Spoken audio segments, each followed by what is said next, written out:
আমি আপনাদের সামনে উপস্থিত হতে পেরে নিজেকে খুব সৌভাগ্যবান বোধ করছি। উপস্থাপক যত চমৎকার ভাবে উপস্থাপন করলেন এবং যত বিষয় নিয়ে উনি বক্তব্য একসাথে করলেন তার সবগুলো নিয়ে আমি হয়তো কথা বলতে পারবো না। আমি খুব সংক্ষিপ্ত বক্তব্য রাখবো এবং বিরক্তির কারণ হব। প্রথমে ধন্যবাদ জ্ঞাপন করছি অভিমুখের কর্তা ব্যক্তি শ্রদ্ধাভাজন মান্যবর স্যার, উমেশ শর্মা, প্রশান্ত নাথ স্যার এবং সামনে উপস্থিত রয়েছেন জলপাইগুড়ির বুদ্ধিভিত্তিক সমাজকে যারা নেতৃত্ব দিচ্ছেন, জলপাইগুড়ির কবি, সাহিত্যিক, বুদ্ধিজীবী সকলকে শুভেচ্ছা, ধন্যবাদ। আসসালামু আলাইকুম, নমস্কার। অনুষ্ঠানে আমি জানতাম না যে এখানে গৌতম দা আসবে, খুব ভালো লাগছে। আমি অভিভূত। গৌতম দা যখন বাংলাদেশে গিয়েছিলেন আমাদের বাংলা একাডেমির সরকার আমিন ভাই সাথে উনি ঘুরে বেরিয়েছে, তখন সাথে আমার পরিচয় হয়নি। পরে আমি যখন আসলাম সমরেশ মজুমদার এসেছিলেন, ওইবার তখন ওনার সাথে পরিচয় হয়েছে, যোগাযোগ থাকবে সব সময়। আরো যারা এখানে আছেন অনেকের সাথেই আমার ফেসবুকে যোগাযোগ হয়, আলাপ চালিকা হয় এবং সাহিত্য অঙ্গনে কে কি করছে আমরা তার খোঁজ খবর কম এবং বেশি রাখি। আমি আমার বক্তব্যের শুরুতে বাংলাদেশের স্থপতি, স্বাধীন বাংলাদেশ রাষ্ট্রের রূপকার, জাতির জনক বঙ্গবন্ধু শেখ মুজিবুর রহমান তার প্রতি কৃতজ্ঞতা জ্ঞাপন করছি। 1971 সালের মহান যুদ্ধে বাংলাদেশের যারা বীর মুক্তিযোদ্ধা অংশগ্রহণ করেছিলেন, রাষ্ট্রের যে সমস্ত বীর সেনারা এই যুদ্ধে আত্মহত্যা দিয়েছেন, যারা অংশগ্রহণ করেছেন, বাংলাদেশের মুক্তিযুদ্ধে যারা সংগ্রাম করেছেন, শহীদ হয়েছেন, যাদের অসীম আত্মত্যাগ এবং অসীম সাহসিকতার কারণে আজ আমি বাংলাদেশের একজন গর্বিত নাগরিক হিসেবে আপনাদের সামনে আসার সুযোগ পেয়েছি, তাদের প্রতি আমি কৃতজ্ঞতা জ্ঞাপন করছি। জলপাইগুড়ি ভিন্ন কোনো শহর না আমার কাছে, জলপাইগুড়িও আমার নিজের শহর। আমি বোধ করি এই কারণে, যখন কিনা রংপুর বিভাগ ছিল, রংপুরের একটা সাব ডিভিশন ছিল একটা সময় এই জলপাইগুড়ি। তো জলপাইগুড়ির যে পরবর্তীতে দেশ ভাগ হলো, দেশ ভাগের প্রেক্ষিতে যখন একাকার হয়ে গেল, দুইটা রাষ্ট্র কাঠামো হয়ে গেল, তখন তো দুই অঞ্চলের মানুষের মধ্যে যে নৈমিত্তিক যোগাযোগের যে জায়গাটা, সেটা আমি আমার গুরুজনদের কাছে শুনেছি, যারা সেই প্রজন্মের মানুষ ছিলেন, তারা জলপাইগুড়ি সকালে এসে বিকেলে চলে যেতেন, ট্রেনে করে কলকাতায় এসে আবার বাজার করে চলে যেতেন। আমাদের অঞ্চলের মানুষের ঢাকা কম ছিল, তারা দার্জিলিং এ আসতেন, তারা কলকাতায় আসতেন, লেখাপড়া করতেন। বিভিন্ন এই অঞ্চলের সাথে যোগসূত্রটা এরকম ভাবেই ছিল, সেটা আমার নতুন করে বলার কিছু নাই, আপনারা সবাই জানেন। জলপাইগুড়ির মানুষরা যে আমাদেরকে ভুলে যায়নি, এমনটা হতে পারে, ভুলে যায়নি, ভালোবাসা যে হৃদয়ে ধারণ করেছে তার সবচেয়ে বড় দৃষ্টান্ত হচ্ছে 71 যখন আমরা আক্রান্ত হলাম, যখন আমরা গণহত্যার শিকার হলাম, তখন আমরা স্বাভাবিকভাবে আমাদের আরেক ভাইয়ের কাছে এসে আশ্রয় নিলাম। জলপাইগুড়ির মানুষ, স্পেশালি জলপাইগুড়ির কথা এই কারণে বলছি যে নীলফামারীর অধিকাংশ মানুষ এই জলপাইগুড়ি দেশ।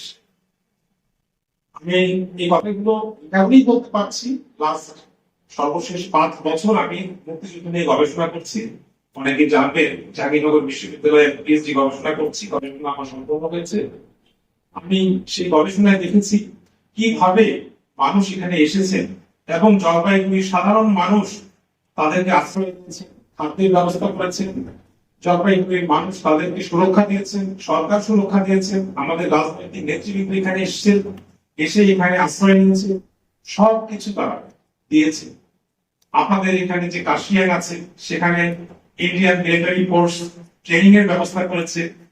নীলফামারী থেকে রাজনৈতিক নেতৃবৃন্দ এসে এখানকার যুবক সমাজদেরকে নিয়ে সেখানে প্রশিক্ষণ দেওয়ানো হয়েছে, তারপর ব্যাটলফিল্ডে গিয়ে তারা যুদ্ধ করেছে। কাজে জলপাইগুড়ির যে অবদান, সেটা আমরা ভুলব কি করে?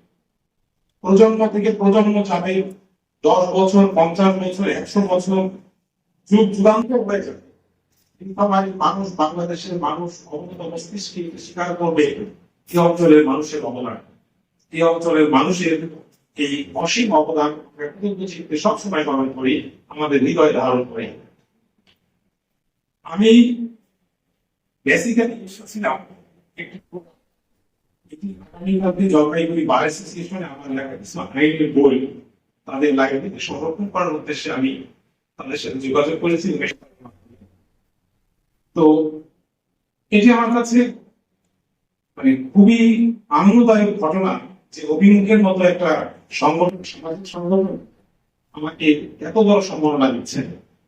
আমি এত বড় বলছি এই কারণে যে অনেক বড় লেখক গবেষক রয়েছে, আমি সত্যি কোনো বড় মানের কোনো গবেষক নাই, বা আমি বড় মানের কোনো লেখক না। প্রথম বই পড়েছি আমি, চমৎকার লেখেন, অসাধারণ লেখনী উমেশ দা আছেন, ওনার বই লিখেছি চমৎকার, অপ্রতিরোধ গতিতে উনি আঞ্চলিক ইতিহাসের যে সমস্ত গবেষণা করেছেন, ব্যক্তিকেন্দ্রিক বা ব্যক্তি উদ্যোগে যে এত কিছু করা যায় এটা ভাবাই যায়। আমি ওনার সাথে পরিচিত হয়েছি শুধু নীলফামারীর ইতিহাস রচনার জন্য। আমি নীলফামারীর ইতিহাসটা আমার বাংলা থেকে এসে সেটি যখন আমি রচনা করি তখন নীলফামারীর কোনো ইতিহাস তথ্য জলপাইগুড়িতে পাওয়া যায় কিনা সেই কারণে আমার কাছে এসেছে। তারপর থেকে আপনাদের সকলের সাথে আমার এই যাওয়া আসার সম্পর্ক এটি চলমান রয়েছে, এবং সর্বশেষ 6 বছর আমি আসতে পারিনি আমার গবেষণার কারণে। আমি বোধ করি, আমার মনে হয় না যে গৌতমটা মনে হয় পরিবারের পর আপনি গিয়েছেন কিনা আমি জানি না, আপনি কি গিয়েছিলেন আরো বাংলাদেশে? আমি দেখিনি পরে, ঘটনাটা জানি না।